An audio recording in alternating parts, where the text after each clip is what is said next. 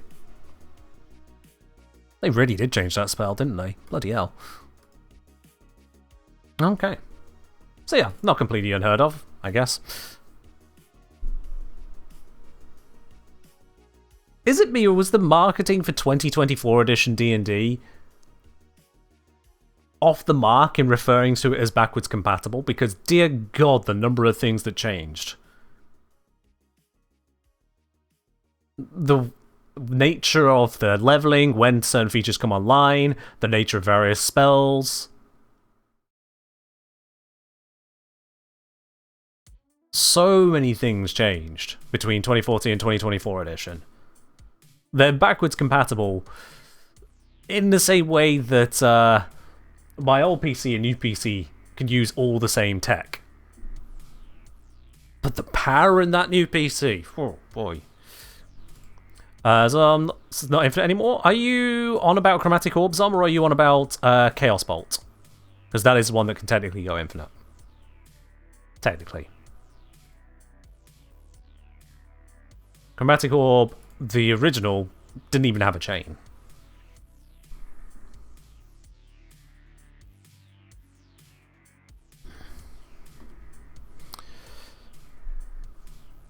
So, let's see. Now, with the bounces then, do we have it all happen in instant, or have it over time? Part of Nokko's theme is that these things kind of happen over time, but then they happen over time in what would be 1 or 2 rounds of D&D.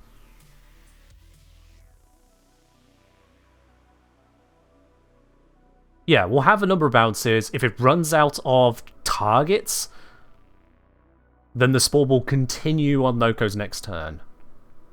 Let's go with that. I think. And we can have, it only uses a bounce when it hits a creature, or targets a creature. It can bounce off mushrooms freely. There we go. There's how we can make it feel like Warframe without worrying about Warframe's level of numbers go burr. So this is going to be a special duration.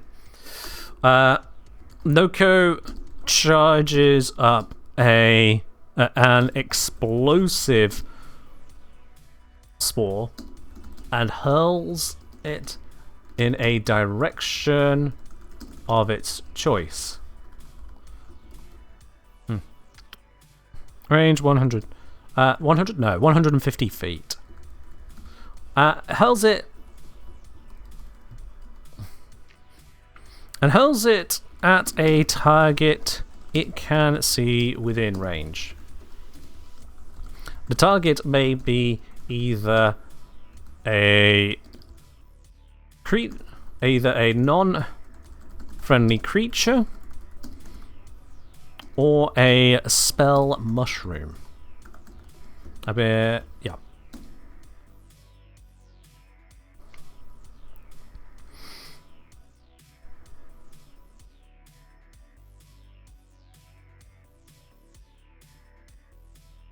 Let's go. New line. On striking a spell mushroom, the spore... what's the word? Yeah, well, invigorates. Invigorates. Invigorates. I can spell. Invigorates the spell mushroom, granting it a permanent buff. The mushroom gains a turn at initiative 10 every round, in addition to its turn on initiative 0. So we get a literal double pulse rate. Boom.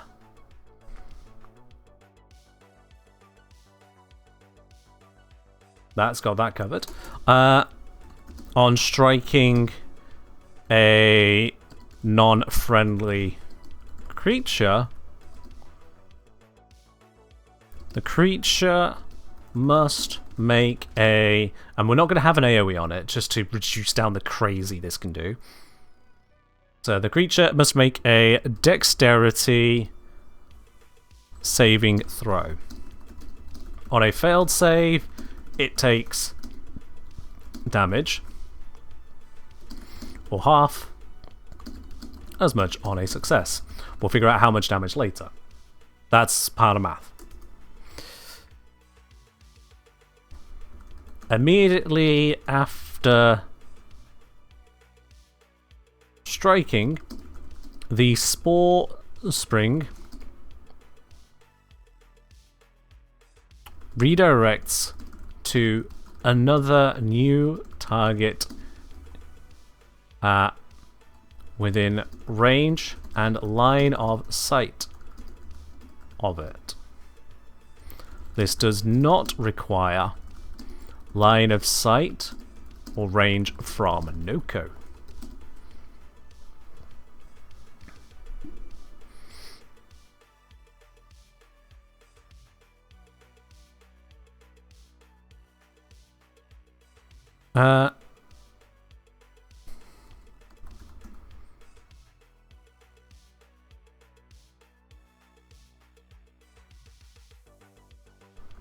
This process repeats until either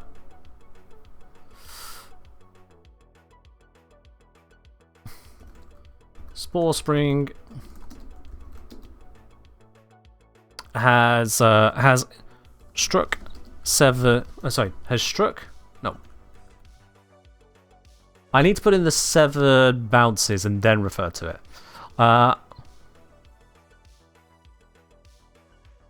I think I need to put this in earlier. So, Nokko charges up an explosive spore and hurls at a target it can see within range. The target may be either a non-friendly creature or a spell mushroom. On striking a spell mushroom, the spore invigorates blah blah blah. On striking a non-friendly creature, blah blah blah blah blah.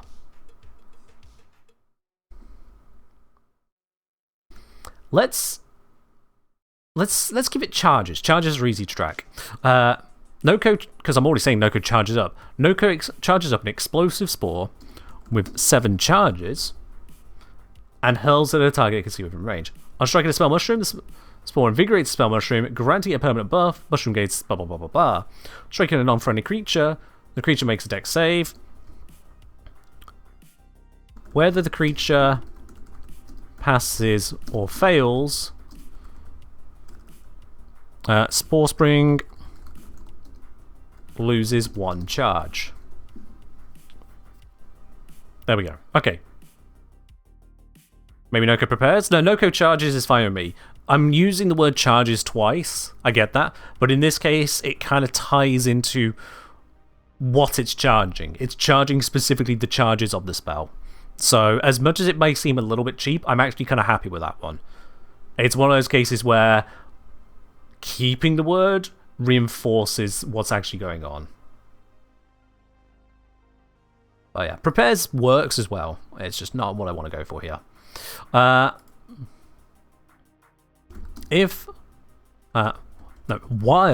Spore Spring still has at least 1 charge, it immediately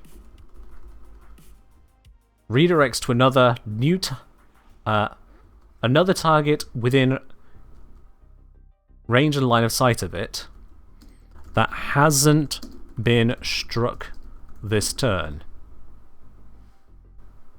This does not require line of sight or range from Nokko. Repeat the process. Repeat this process until either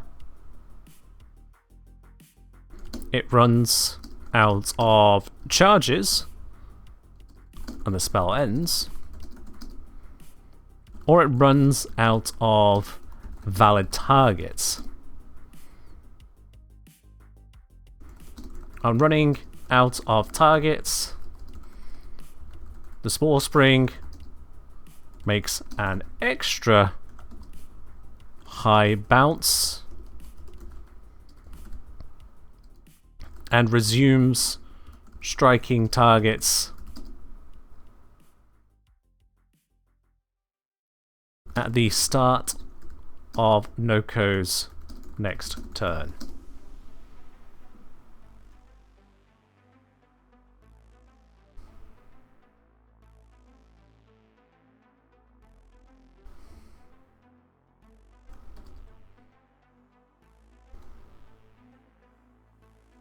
Yeah, I think that's fine.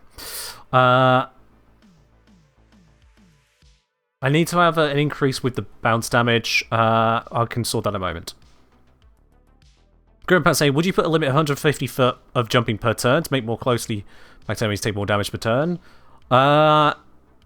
No. So with this one, there are things that we could make more complicated, more problematic and whatnot. Nokko already has a lot of stuff which punishes closely grouped players. We've got the Conjure Stink Brain, which punishes them because of the sleep effect. We've got the Conjure Bright Bonnet. If Nokko is not forced to move around, Nokko gets all the buffs of Bright Bonnet. So I want to get... A Spore Spring here is more aiming towards being a threat to the split up parties, because parties at this high level can definitely split up. So that's what I'm aiming for here. Also, apparently, a part before high bounce is mistyped. Let's just until he runs out of charges, and the spell ends. I'll take off the comment there, and the spell ends. Or it runs out of valid targets. I'm running out of targets. The Spore Spring makes... There we are. A high bounce. And resume striking target.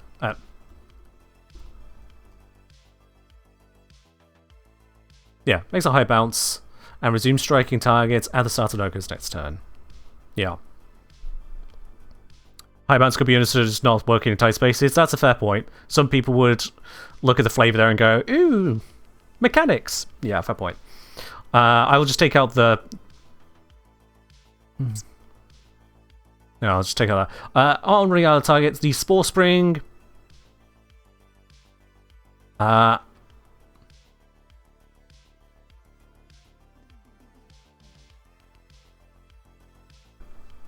bounces...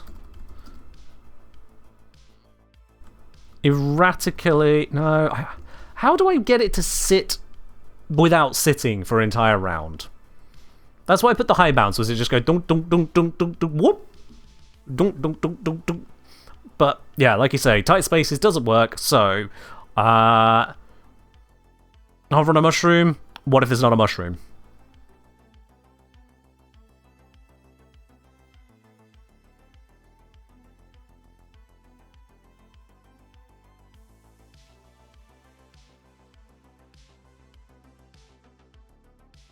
On running out of targets, the Spore Spring returns to Nokko and resumes striking targets at the start of Nokko's next turn. Having it hang in the air just seems weird. Rotates in place quickly? Why? Become intangible and high bounce away? Become intangible and high bounce away is kind of just feeding more of the same. What about confined spaces? How does it become intangible? How does that really look and feel? Skipping it entirely leaves it open as to what does a Spore Spring do in a way that I don't like, Grumpy Pants. So no, I think having it return to Nokko is the safest option here, because we can guarantee Nokko is still alive. Nokko's just cast a spell, it's an instant thing, doop doop doop doop doop doop doop doop. If it's not got enough to do, come straight back to Nokko, and then if Nokko manages to get to another turn, then it can continue from Nokko. Do players have a way to constrain the ball whilst waiting for its next turn? Exactly the kind of question that would come up. Exactly. What if after bounces Nokko is out of LOS or too far away? Doesn't matter, the spell doesn't ask that. The spell says it returns to Nokko. Is what I'm going to write in a second. LOS and range doesn't matter at that point. The mushroom goes, right, cool. Sorry, the spore goes, right, cool, back to Nokko. Doop, doop, doop, doop, doop, doop. And it doesn't use charges or bounces because the spell doesn't say it uses charges or bounces then. So yeah, I'm running out of targets. The Spore String returns to Nokko.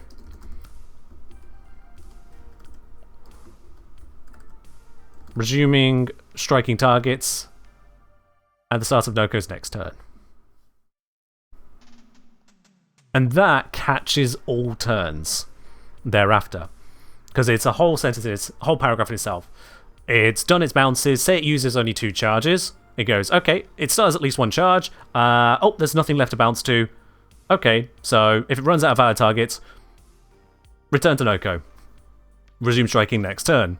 Next turn, I've got 5 charges. Bang, bang. Oh shit, run out of targets again. Back to Nokko. Next turn. Dang, dang. Next turn. Dang. And now it's out of charges. So that works there. It requires a hell of a lot of splitting up if people don't want to be affected by it. But if they are indeed 200 feet apart in each case, then yeah, it's only going to get to 1 target, whichever one Nokko decides to get closer to.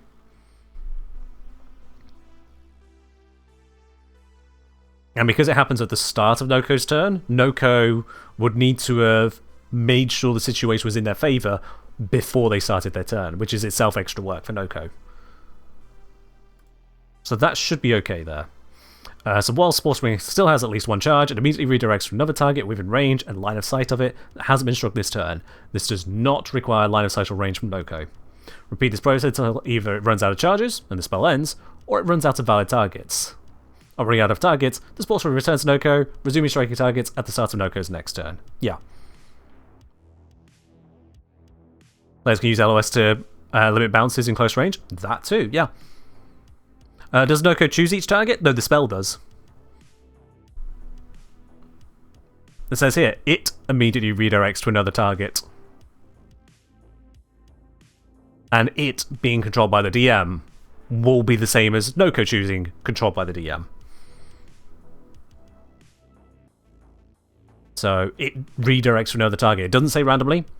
It doesn't say closest. It says another target. So the DM would just choose.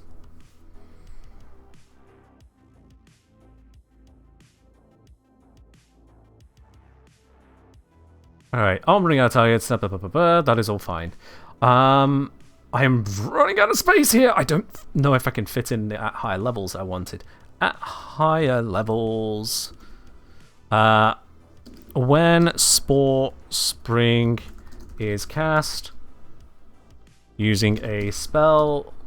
using a higher level slot than 7th for each level above 7th, it gains an additional charge.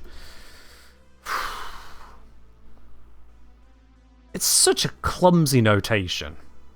It's what's used throughout the entire document and it's D&D kind of standard, but it's so clumsy. When you consider it could look like at higher levels +1 charge per slot level. Oh. Easy. Would 1 be enough? Yes, because I haven't implemented the scaling yet. I haven't even implemented the base damage. This is where I need to figure that out. So we've got 7 bounces. I think for the sake of simplicity, I am going to go for a linear scaling. It's a bit sad, but it's probably for the best. I need to be thinking about the kind of damage Nokko can be putting out, wants to be putting out. Can players hide from them all? If they are completely obscured, no hide necessary. Total obscurement or total cover means they are not visible. Otherwise, they would be visible. And at that point, it becomes DM adjudication as to, are they hidden from this magical spore? For that, there isn't really a case that D&D handles it too well.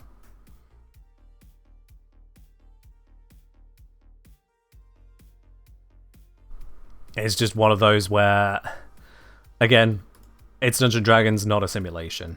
We run out of specificity that doesn't take up all of the space.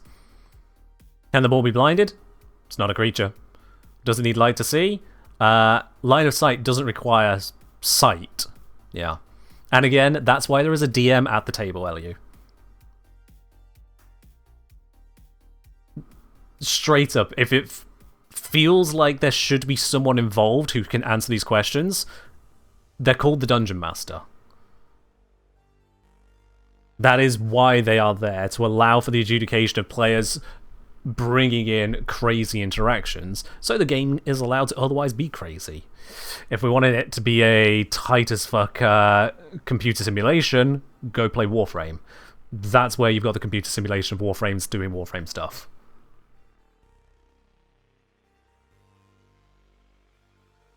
And there, the spore string can't be blinded. It goes through walls if it had the line of sight, but the path would take it through a wall and stuff.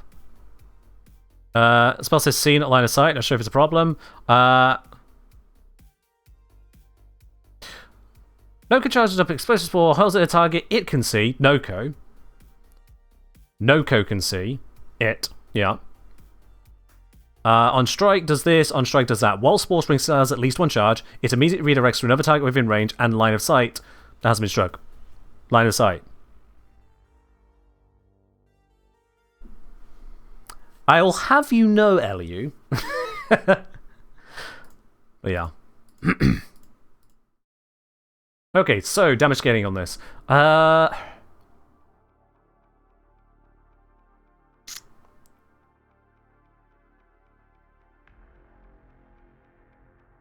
Frankly, Nokko's got a lot of survivability. I don't want this to go too crazy on the damage. Let's go with...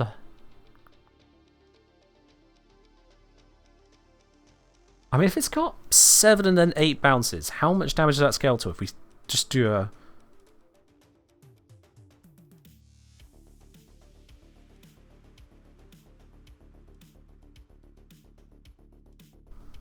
If I did do it at a 2 to the X, where X is 1 less than charges used, so if it went 1, 2, 4, 8, blah blah blah, at 7th level it would deal a total of 127 damage. 19 challenge rating is aiming for 95, damage per round for an average creature, and Nokko is meant to be a lower damage creature because it's got other utilities. So doubling per would be too much. But, and this is a big but, Nokko can't deliver this all in one go. Because to deliver it all in one go would require 7 creatures. And if it's 7v1, one creature can suffer having 64 damage to the face. If it fails to save.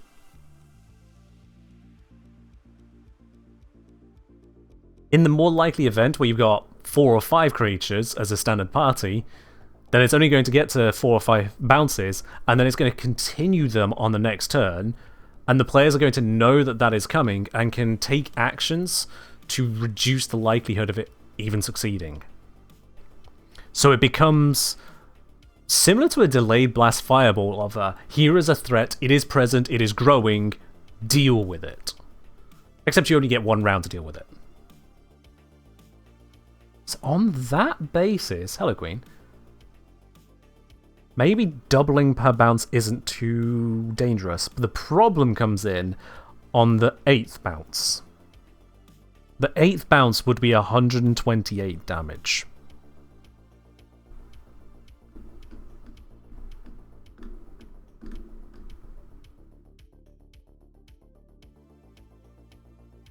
I feel like that's a hell of a lot that comes out as part of the rest of the spell. That would give you a total damage there of 255 from a single 8th level spellcast. But 8th level spells can get a lot done, and this is pure damage. Pure damage with setup and restrictions.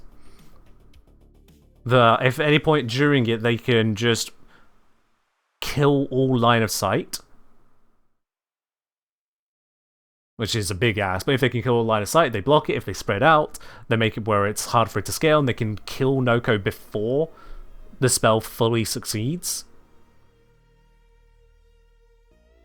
They can give themselves bonuses to their dexterity saves to avoid taking that large amount of damage. They can give themselves resistance to the damage, knowing the type they're fighting. And so when it comes to that last one, the person's got a bonus to dex save, they take half damage, got a bonus to resist the damage, they take half again. Shit, they could even go, Rogue, you're up front, take the target. And then the rogue goes, haha, I have high dex save and I am resistant to poison damage because they gave it to me. Do your worst. The Spore Spring comes in, the rogue dodges it, takes 0 damage. The party feels great for being able to avoid this tactical nuke inbound. I think that might actually be balanced. It feels weird as fuck putting a 2 to the X scaling spell in D&D. But genuinely, it feels like 2 to the X might be balanced.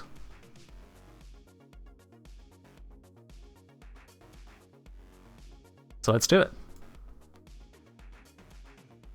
It's a weak damage type, a commonly resisted saving throw, and it takes a lot of time to kick in. Let's do it.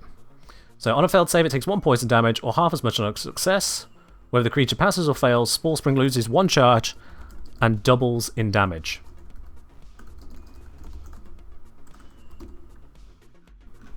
Please tell me it all fits. It all fits?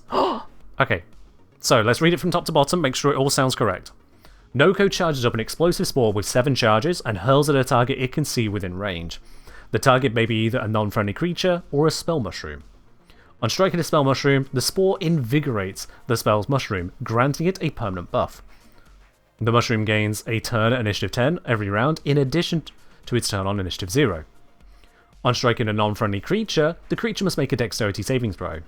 On a failed save, it takes 1 poison damage, or half as much on a success. Whether the creature passes or fails, Spore Spring loses 1 charge and doubles in damage. Note that is 1 poison damage, not 1d2, just 1. While Spore Spring still has at least 1 charge, it immediately redirects to another target within range and line of sight of it that hasn't been struck this turn. This does not require line of sight or range from Nokko. Repeat this process until either it runs out of charges and the spell ends, or it runs out of valid targets. On running out of targets, the Spore Spring returns to Nokko, resuming striking targets at the start of Nokko's next turn. And that last bit creates a loop, whereupon it will burn through the charges one way or the other, otherwise keep on coming back to Nokko. Funny interaction. Technically, Nokko can cast this before combat's even happened. Technically, Nokko can just cast it. So long as Nokko has a target to start with, which could be a mushroom about to expire, Nokko can throw it the mushroom. It bounces back to Nokko. In fact, it doesn't even use charges on the mushrooms. Yeah, just put down a mushroom, bounce, bounce, bounce, bounce, bounce, bounce, bounce. And then Nokko just has this spore within itself. It goes into combat, starts its turn, doom, doom, doom, doom, doom, doom. Comes back to Nokko. Next turn, doom, doom. Yeah. Then say, what if everyone will get away from Nokko and no target is in range at the start of the turn? While Spore Spring has at least 1 charge, it immediately redirects to another target within range. If it's out of valid targets, return to Nokko. And then try again at the start of Nokko's next turn. So, technically on the reading of that, there is no requirement for it to have targets. It'll just keep on staying with Nokko until it has targets. And looking at the space I have on the page, I'm going to take the formatting decision to decide not as the condition of let's not let Nokko precast it. Grandpa saying, maybe I'm just cruel, but do you think it's still balanced if you bump up the damage to 1d4 instead of just 1? So you want me to increase the damage to 2.5 times as much as what it currently is, bearing in mind that the final bounce, when upcast to 8th level, which Nokko can do natively as a result of Conjure Bribe on it, at 8th level, it would currently be dealing 128 damage. You want to make that on average 320 damage. With all the previous hits adding up to about 320 damage as well.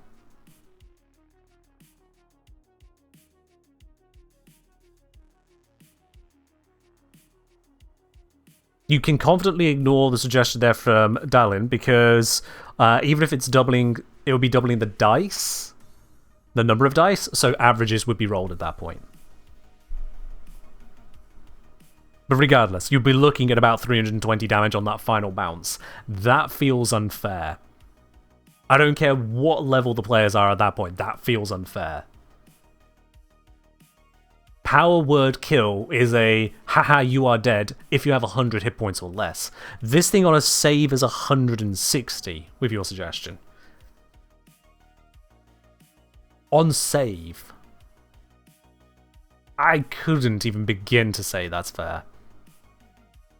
It also would break the encounter mathematics, because don't forget, that damage is happening freely on Nokko's following turns. Yeah, Nokko has to wait, but it's on the following turns freely. So if you get the full amount out of Spore Spring there, yes, there's an if, but that's how the math works. You run on the ifs, it's just balanced that way. 320 for that final bounce, roughly 640 in total there. Not going to do the exact count. Plus 2 casts of Arbacep, which is up to 6 instances of 14 damage. So plus 2 lots of 6 lots of 14. Over 3 turns, that's now 808 damage, or 269 per turn, or about 2.8 times too much. Which 2.8 times what it should be. Oh, and the Twitch chat just briefly broke. Is the stream good? It looks good. Was it just Twitch chat that broke? I'm hoping it was just Twitch chat that broke. I'm still seeing myself on my other screen. Yep, it's fine. Twitch chat just broke for a moment. God, terrifying when it does. Okay. Yeah. So I like the idea, Grumpy Pants, but that is cruel. Or I wouldn't say cruel. That is misguided. If one were to be cruel on their assessment, they would say it was naive. They are. Most of the early bounce would be completely negligible. Even the 5th target is only taking 16 damage. And that's the crazy thing, Grumpy Pants. If anything, the small amounts makes it more threatening. So I want you to think about just what Spore Spring represents here. Let's really think this through. Every single time it hits someone, it's going to be dealing at least an amount of damage unless they have total evasion. It's always going to deal at least some amount of damage. So how many people are concentrating? It's going to be bouncing even outside of Nokko's line of sight. That's a pretty big damn deal. Its range is 150 feet per target. That's one hell of a chain distance. If you had a really unfortunate line of people, you've got 150 8 times over for the upcast. You know, just a cool 1,200 feet distance potential max on the spell there. Which is quite a lot. And now imagine it at the table. There is this prime Warframe. They backflip in the air, throw out this sprawl, it sails through the air, slamming into the first person, like, oh shit, here it comes, make a dex save. Inspiration's not going to help me on that. That's a 9. Yeah, obviously that's a fail. You take 1 poison damage. What? What's the other effects? No other effects. You take 1 poison damage. Okay. 1 damage, sure. And then it bounces. Okay, alright, yeah, it's going to be spreading out the damage. Fair enough, he's setting up something. Next person, make your saving throw. 23. Okay, yeah, you take 1 damage. Again, 1? Yeah, 1 damage. Alright. Bounces again. 14, so I guess I take 1 damage. Okay, so yeah, you take 4 damage. And at that moment there, when you say that 4 damage, that's when someone at the table is going to be switched on enough to go, wait, he failed 1, he passed 1, so it would have been 2, he failed 4. Oh shit. And then the DM smiles that Cheshire Cat smile and goes, and it bounces again. Person goes, okay, yeah, it's fine. It's only going to be 8 hit points if I fail. I pass, so it's 4 damage. Yep.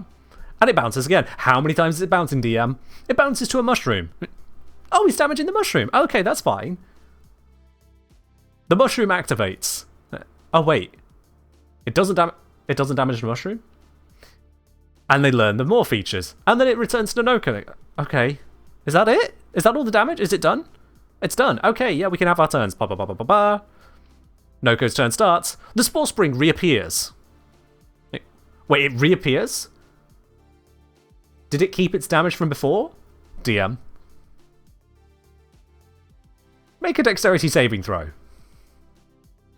And the players at this point, they have no idea now how many times it's going to keep bouncing.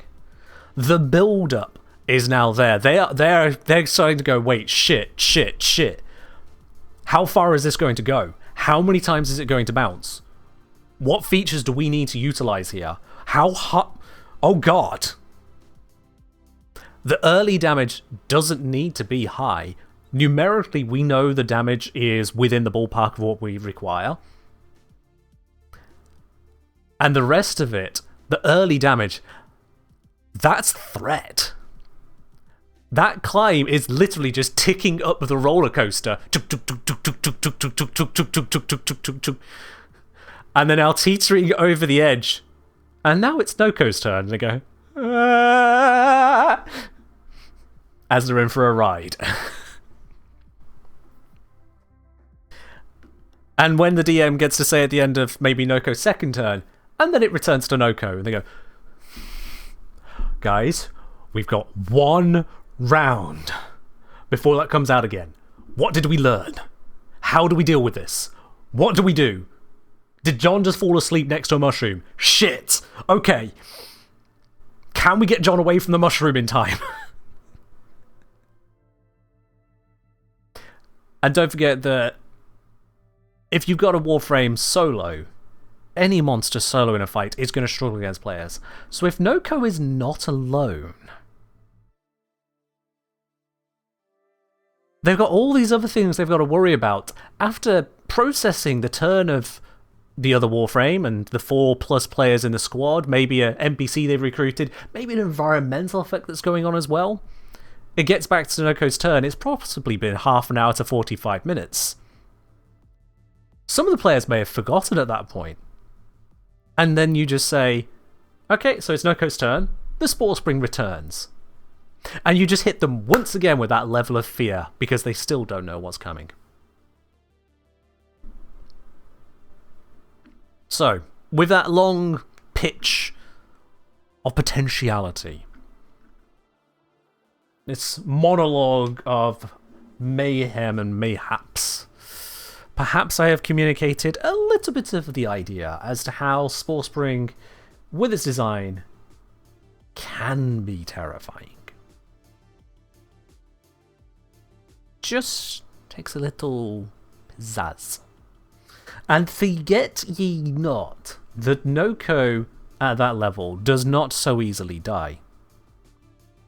Nokko, so long as Nokko has any spell mushroom still up, will not die when reduced to 0 hit points. It will be reduced to 1 hit point, transform into Sprodling form, and it just needs to get to any one of those mushrooms.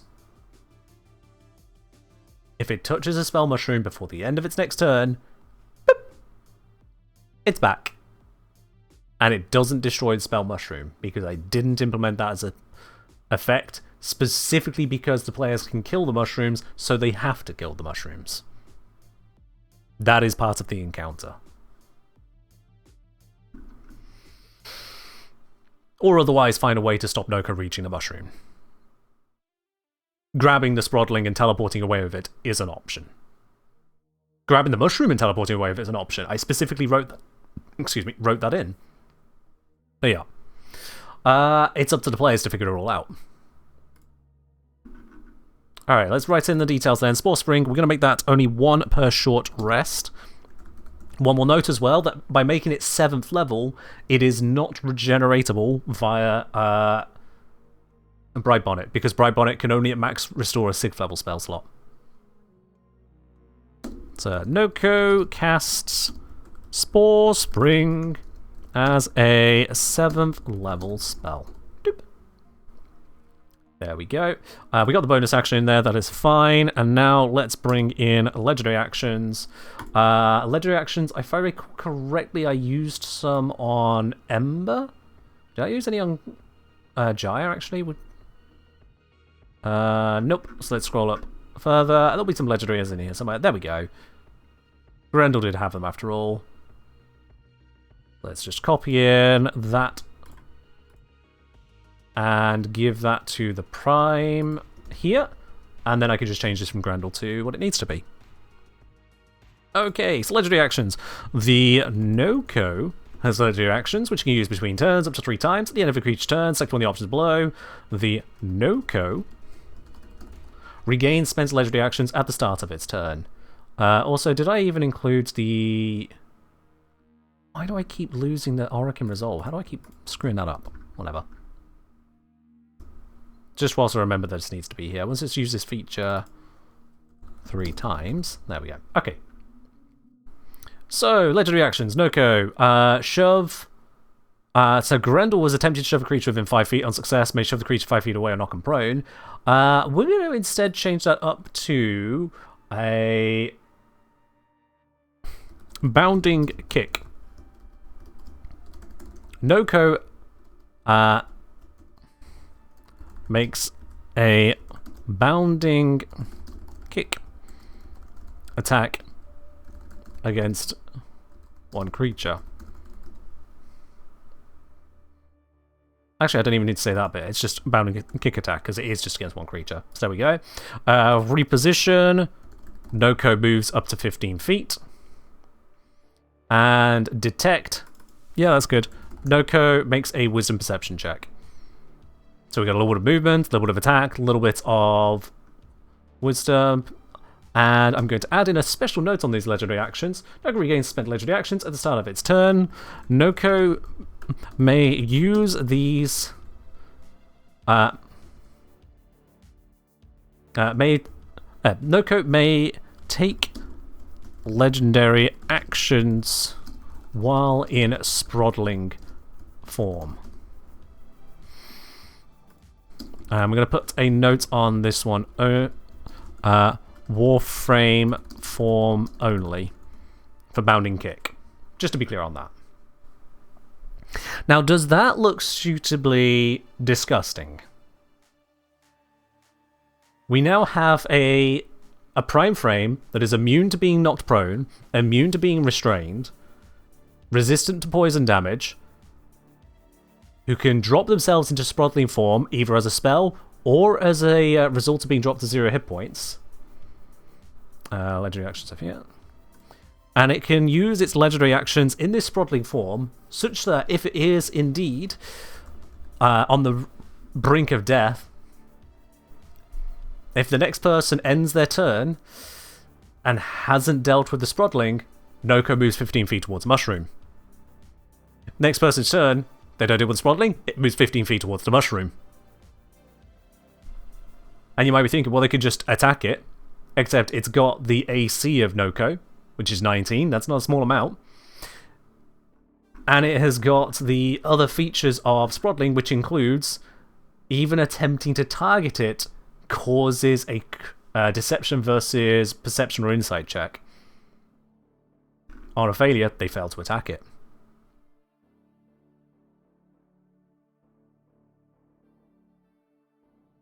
No, you didn't hear that right, Zom. Both forms get the legendary actions.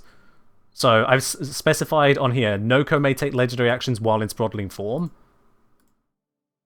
It's on the Nokko Prime page to indicate that it also applies to Sprodling form.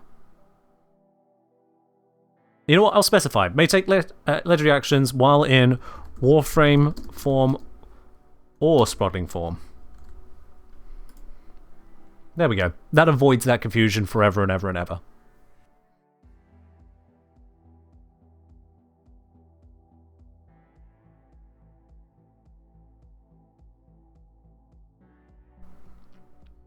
If anything at this point, I think it might be a bit scary. But yeah. They say, oh, it was like the Sprodling has speed. No, but this is allowing it to move on player turn. Scary. Yeah. So the Sprodling has its own movement with its ability to dash as well. So on its own turn, it can go 80 feet. And then it's got the legendary actions for another 45 feet. That's 125 feet of clearance. Grumpy say, I feel iffy about Spore Spring. Would it be appropriate for it to apply the poison condition on a failed save, as well as to make more use of those early bounces? I can see a risk of that cascading a bit. I see where you're coming from on that. So let's see.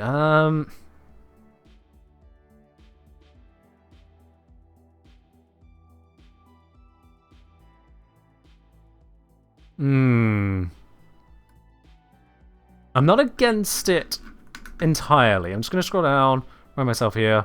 So, poisoned, and I have disadvantage on ability checks and attacks. Not the end of the world.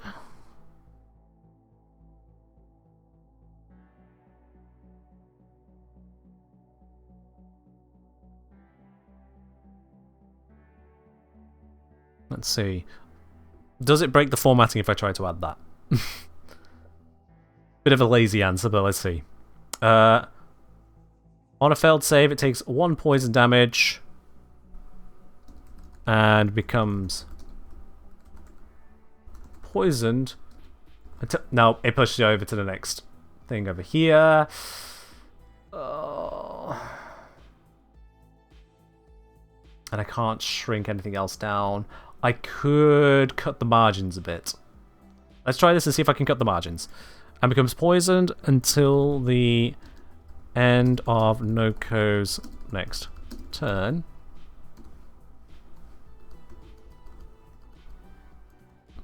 On a success, it takes half damage only. And let's see if I can fiddle the margins to make this work.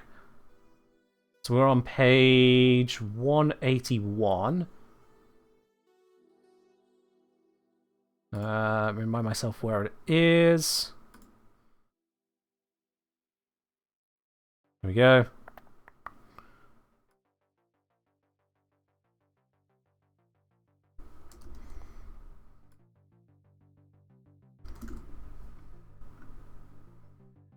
Don't think it needs to be quite that aggressive.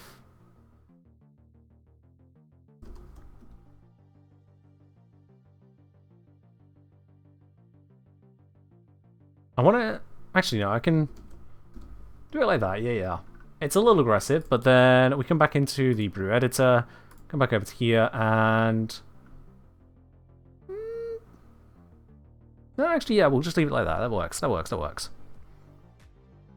Okay, does this make it too powerful? Now we've done all these changes, now we've added all these bits and pieces, have I made it too powerful? Is a genuine concern here.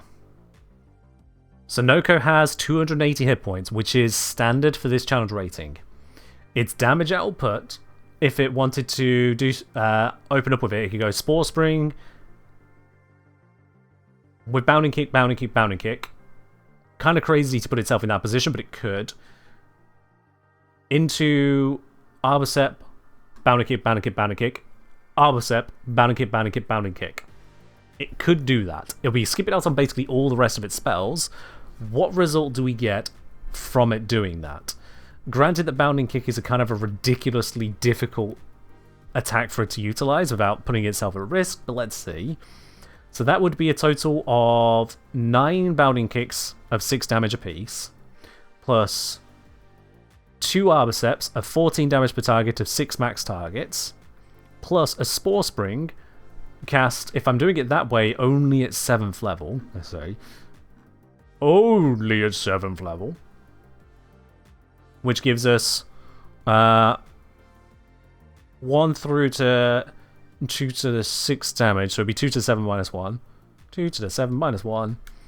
Which is, over the course of 3 turns, 349 damage, or 116 per round.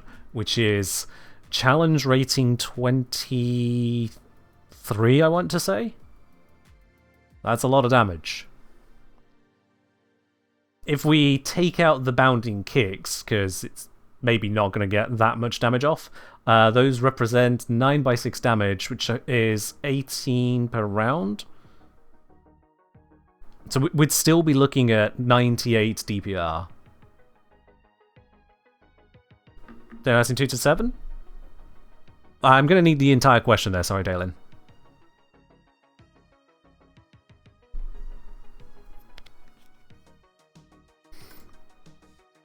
So that is still a chunky amount of damage. And then we've got that it's got Auric Resolve, but that's just kind of standard for this kind of tier, so that's fine. Mycelial Reconstitution does allow it to come back, but it needs to cast a Mushroom to get there. But I didn't even mention about the bonus actions, where it can put down those Stink Brains, so it can indeed do that. It can't do that one the Spore Spring turn, but it can on the others. I said Spore would do 2 to 7 minus 1? Correct, yes. Because it starts at 1 damage on its first charge, 2 on the second, which is 2 to the 1, 4 on the third, which is 2 to the 2, and so on. So on the 7th and final charge, it'll be doing 2 to the 6 damage. And 2 to the 6 plus 2 to the 5 plus 2 to the 4 plus 2 to the 3, all the way down to 2 to the 0, is equal to 2 to the 7 minus 1. It's not 2 to the 6 plus 1, because the final hit is 2 to the 6. So you're miscounting.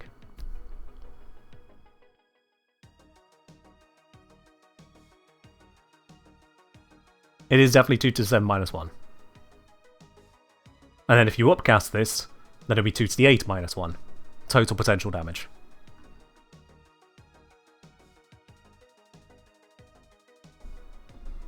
Correct, Grumpy Pants, yeah. With limit 2 to the 0, to be specific.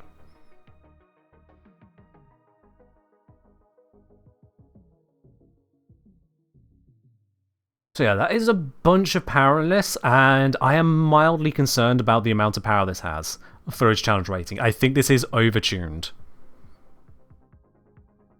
Luckily, there is a fix for that being overtuned. We edit the stats. That is where part of that overtuning comes in. It is its constitution. So I'm going to take a point out of constitution, just a singular point, to bring it down to a +3. And we're going to put that point into strength to give it a 17, still a +3. The reason for that is we instead now give it a little bit more horizontal jump. Just 3 feet more horizontal jump distance. It basically doesn't matter, but it looks a little bit cooler.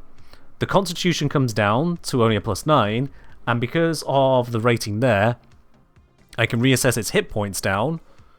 Reassessment there only brings it down to 262.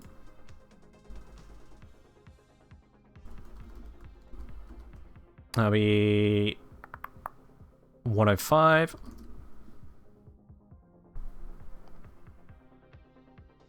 It takes off just a few hit points. It's not a lot, but it's about the amount of extra damage Nokko's got here. About that. It's still a little bit tuned.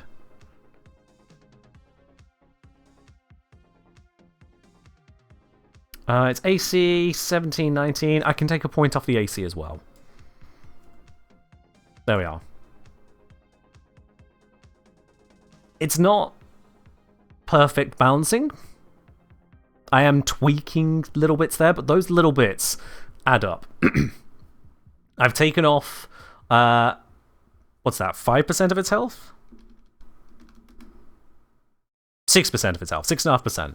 So I've taken off 6.5% of its health, and then I've increased the likelihood of it being hit by 5 points, which is hard to really quantify because there's also save attacks and whatnot, but it would lead to it taking a bit more damage. It's hard to quantify. Yeah. Grumpy says, Spore Spring is only doing a third of that damage, Nokko can only use that once. Yes, but Spore Spring has a lot more range and general application. I was also taking into account as Arbocep hitting at maximum, which would require 6 targets all within 60 feet. The likelihood of that in a Challenge 19 encounter is not that high. I'll be quite honest. So Nokko would then be weaker in other areas. It's a difficult one of such conditionals, is that if all the conditions line up, not are perfect, just line up, then Nokko gets a lot done. Whereas if the conditions don't line up, Nokko becomes a lot worse quickly. And it's really, really tough to try and balance that. But that's where I think the passive gives Nokko more of a chance, because the more Nokko is casting the mushrooms rather than Spore Spring, Arbocep, Bounding Kick, then Nokko has more opportunities to revive itself. And at the very least, even a single revive is 60 extra hit points, which is a huge chunk in terms of the value of the creature. Just 60 hit points alone, if I were to increase the hit points flat out by 60, that would increase the defensive challenge ratings from 19, it's a little bit under 19 now, but from about 19 to, what's that? About 23, I think? Again, with the other stats not being as high as 23, it'd be about challenge 22 level defense there for a single reanimation. So again, there are pushes and pulls, there are tweaks and bits and pieces here, and honestly, without playtesting it, there's no way to know for certain. Even with playtesting it, for those of you who have played any amount of D&D enough to understand the significance of a playtest, I want you to imagine how many encounters of how much variety you would need to be satisfied that you've truly tested a Challenge 19 creature.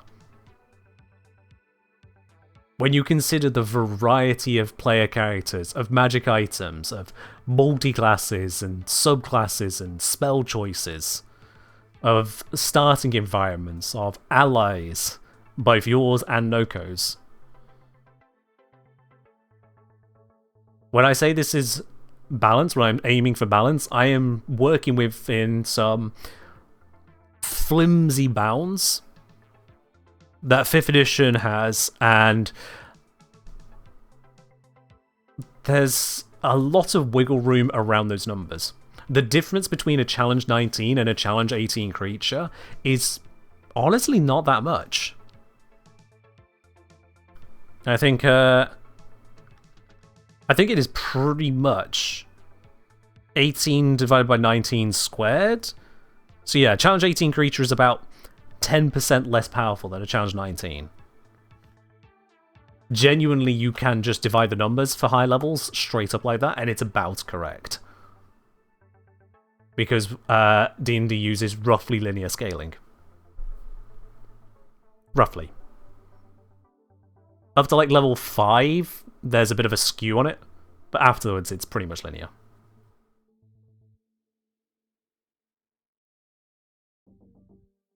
And this is something that I'm learning about Starfinder. So those of you curious as to where I may be going with that stuff next, Starfinder, I have yet to have the opportunity to really dig into the numbers. And again, I don't want to dig into it too deeply until I've ironed out all potential legal side of things first. But from what I understand already so far with Starfinder, and with Pathfinder 2nd Edition by extension, every 2 levels doubles the power, as opposed to D&D's pretty much linear pluses. So if we were to go from a level 17 to 19 challenge rating, you would expect to see twice as much capability. You go from 17 to 21, you're expecting 4 times as much capability. These are all 5 levels apart, so from an adept to a prime, 10 levels of difference. That'll be 32 times the power, if I'm understanding correctly.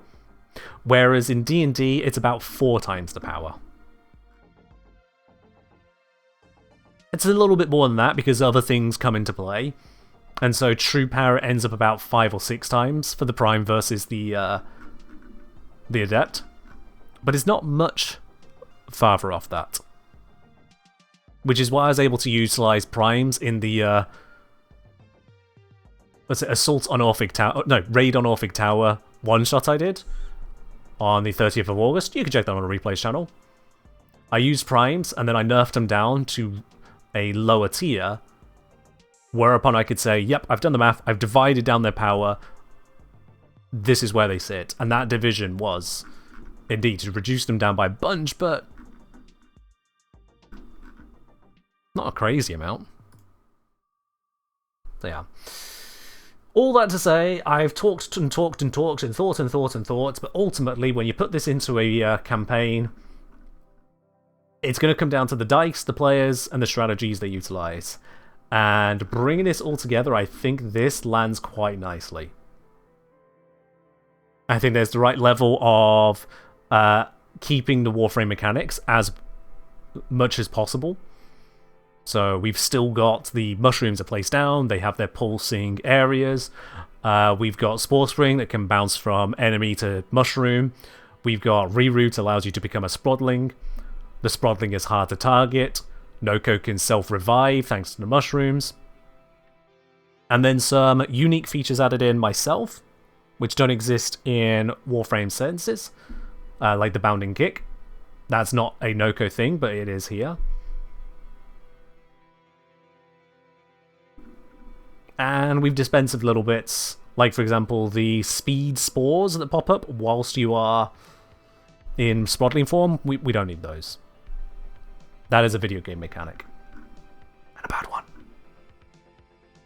one. We don't have the AoE on Spore Spring to try and keep some semblance of balance. We don't have the Toxin proc of Spore Spring to keep some semblance of balance. We do have a greater damage curve on it than in Warframe, which is funny to think about, although Warframe also has the crits. I think we still end up with a higher damage curve, but I'm not certain. In any case, squared scaling is insane. And it works. Alright, before we wrap this up then, anyone have any questions about Nokko, any of the Nokkos we built here today, any of the abilities, any of the mechanics, or indeed anything about the document itself entirely? Exponential? Same thing. It's 11 PM.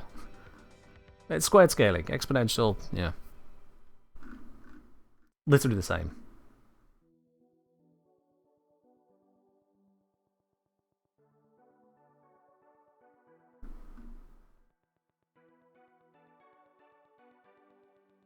Aside from that nitpick question, when will Nokko be available in the document? Very good question there, Dalen. As all of the details are basically here, what I need to do, I need to get an image to fill this spot here, because this is a big old blank spot and I don't want that. And I would like to have a front page for Nokko, like how all the others are front pages and images, which you can't see at the moment because Imgur. That's fine, the rest of those are saved. So once I get those two images, I'll need to pop those in, finalize the full PDF, get it uploaded, and then make the announcement. Definitely before the end of the year, probably before the end of November. I can't say sooner than that because I am juggling a few plates. As I'm saying, if you wanted to try and be nice to it, persuasion, animal handling, or nature check. Oh, did we not put in enough checks? 1, 2, 3, 4, 5. We got our 5. We've got our 5 some. But we have also got a nature check in there, so that was actually already there. That was there on the Master. I think it was there. Yeah, it was there on the Adept as well. It's not there on the Initiate. So we've already got the nature check. Great minds think alike on that. Just with a bit of a stream delay, I guess.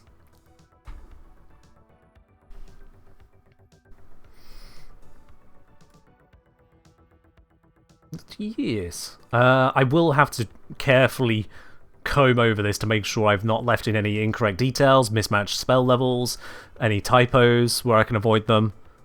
But yeah.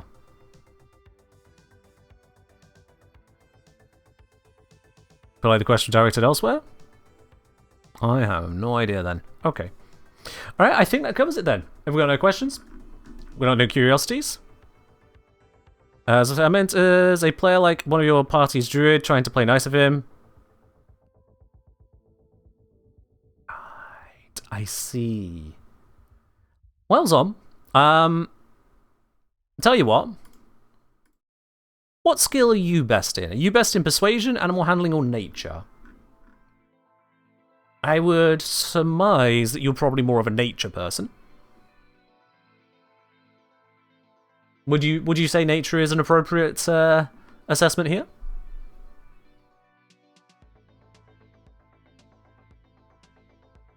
And if so, Zom, go ahead and give me a d20 check. And we'll say your nature bonus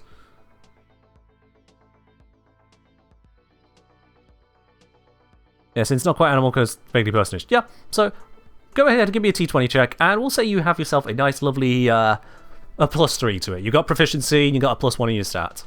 We are, after all of us, commoners. Congratulations, you rolled a 9. Nokko is excited to bring you into the roots and the fruits. You will make for very good nourishment for the mushrooms. Congratulations on your adventure. Nokko levels up. Wow.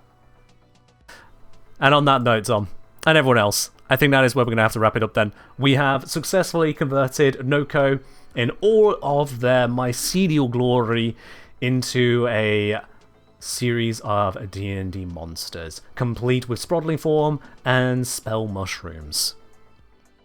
Andrew has also been turned into the mush of the mushrooms. Queen would like to roll as well. Queen, go ahead and roll performance. Zombie does go pop. Grumpy Pants has joined the fertilizer. My god, we've had 3 fertilizers in a row here. Queen, you need to do !D20. Hey! There we go. Queen's managed to roll a 17. Queen, you do not get turned into fertilizer. You have been recruited as the person to turn over the compost heap that the other 3 got turned into. That is your job now. You are a servant of Nokko. Don't argue. Nokko won't play nice. I'll see you all on Sunday for some more good old Warframe. Bye-bye.